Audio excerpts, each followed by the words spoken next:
pelajaran terbesar, ini kuliah terbesar dalam hidup saya ternyata. Saya tuh bersyukur sekali, saya harus bersyukur. Ya, saya harus bersyukur bagaimanapun juga apapun yang terjadi dalam hidup saya, ini juga ya ini bagian ujian dalam hidup saya lah. Jadi memang pengalaman ini ya itu dia, selain saya belajar, mudah-mudahan semua juga yang mengenal dan tahu betul berita ini juga jadi pembelajaran yang baik, jadi inspirasi yang baik. Kalau kita tuh ternyata nggak bisa cuma percaya saja gitu, tapi data-data, informasi diri dari karyawan-karyawan tuh memang betul-betul harus lengkap. Ya selanjutnya yang saya akan lakukan adalah kalau saya mau hidup dalam trauma, saya nggak bisa juga nanti kerjanya ya. Jadi mungkin nanti surveinya lebih baik lagi, pendataan dirinya lebih bagus lagi.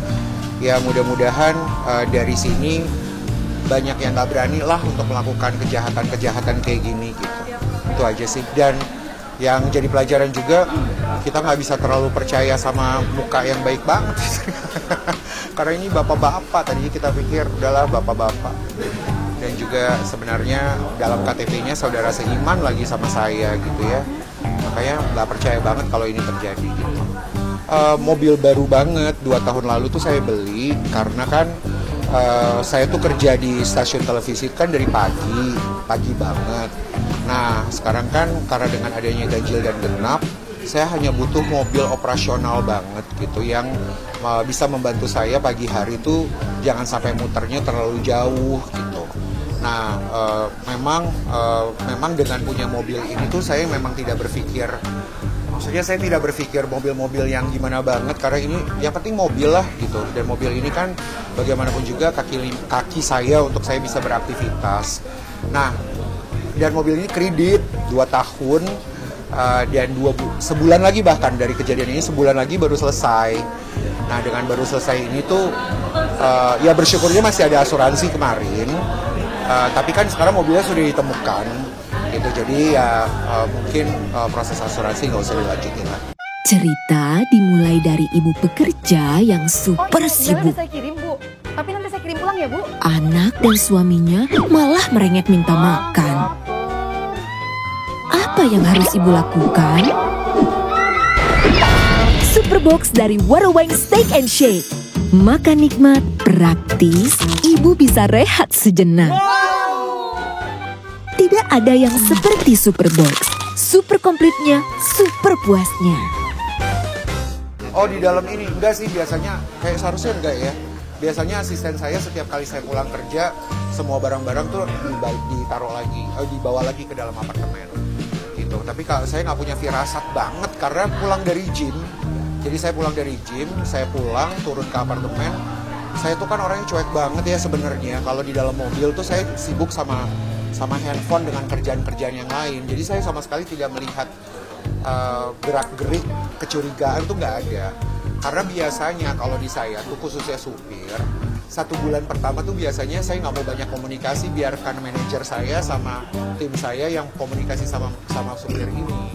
Tapi ini pembelajaran juga, ternyata saya nggak boleh terlalu cuek ya. Maksudnya nggak boleh ya udah biarin aja, dipercaya aja saya. Karena saya tuh orangnya nggak mau kayak perhatiin mukanya gitu. Kayak apa gitu. Jadi kalau supir datang nganterin saya ke studio juga, dia cuma ya Pak, saya cuma ya gitu, saya masuk gitu. Jadi ternyata nggak boleh juga kayak gitu. Enggak, itu sahabat saya banget sebenarnya. Walaupun beberapa teman-teman saya, Bang Sandy juga karena saya nggak tahu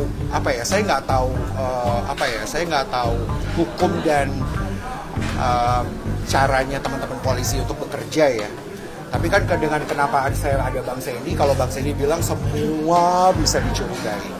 Nah, tapi kalau Masnya tanya, Mbaknya tanya, saya punya kecurigaan kepada teman saya sendiri sama sekali enggak, karena teman saya ini tuh cukup sering banget datang ke apartemen saya gitu. Dan saya tahu rumahnya, orang tuanya saya tahu, kerjanya saya tahu, dia pegang teman-teman selebriti nama-nama besar gitu. Jadi nggak mungkin lah dia sekongkolan atau dia yang membuat cerita ini tuh nggak mungkin. Orang tadi siang aja dia ada, tadinya saya mau bawa dia ke sini, dia juga mau ikut, cuma dia harus ngurusin Mbak Memes mau konser. Oh iya, of course, dia minta maaf, malah tiap hari dia telepon ke manajer saya, sering juga datang ke apartemen saya karena dia juga mau tahu gimana prosesnya gitu. Sebenarnya sebelum dikasih tahu sama teman-teman kepolisian, sama Bang Sandy kalau motifnya adalah ekonomi, di saat itu hilang udah pasti karena ekonomi. Nggak lagi kepikiran lain, masa mau dibawa sama dia karena dia perlu mobil, kan nggak mungkin.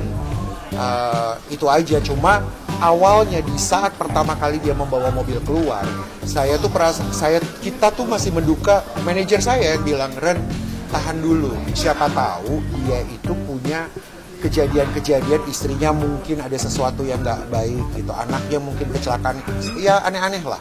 Jadi mungkin dia harus pergi untuk nyamperin sesuatu yang sangat penting gitu, urgent gitu. Saya ikutin manajer saya karena saya malamnya harus syuting di MNC dan panggung pertama. Iya, positive thinking. Terus saya bilang, iya deh, mungkin bisa itu terjadi walaupun itu salah ya. Seharusnya dia ngabarin dulu atau dia menjawab dulu, bilang mohon maaf sekali, saya misalnya istri saya sakit gitu kan, atau anak saya apa gitu. Nah, ini tidak.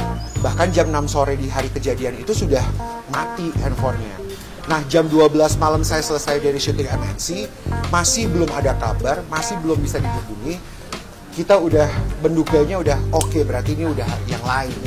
Ceritanya udah beda lagi. Karena seharusnya kalau sampai itu terjadi yang sesuai positif tinggi kita, dia seharusnya udah mulai lagi menghubungi ke HP kita atau dia datang ke tempat tinggal kita gitu untuk kembali mobil. Tadinya malah kita berpikir dia tungguin, siapa tahu dia takut.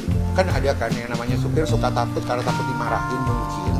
Tadi kita berpikir mungkin dia akan kembali ke apartemen, terus balikinnya tuh cuma ke resepsionis, taruh di resepsionis karena dia takut dimarahin. Enggak juga ternyata. Ya udah, malam itu jam 12 pulang dari MNC, saya mikirnya aduh udah ini udah yang lain nih berarti motifnya. Dan ini cukup kaget juga tadi pada akhirnya waktu dibuka-buka, motifnya ternyata aneh-aneh ya, dan sindikat itu yang jadi ketakutan. Makanya kemarin tuh saya tuh sempat nggak tidur tuh karena saya bersyukur juga ya saya nggak pernah di apartemen saya tuh supir nggak pernah masuk ke dalam unit. Jadi supir tuh selalu tinggal nunggunya di ruangan supir di gedung parkiran. Jadi memang nggak pernah saya izinkan supir tuh untuk masuk ke dalam unit saya. Bersyukurnya itu aja sih.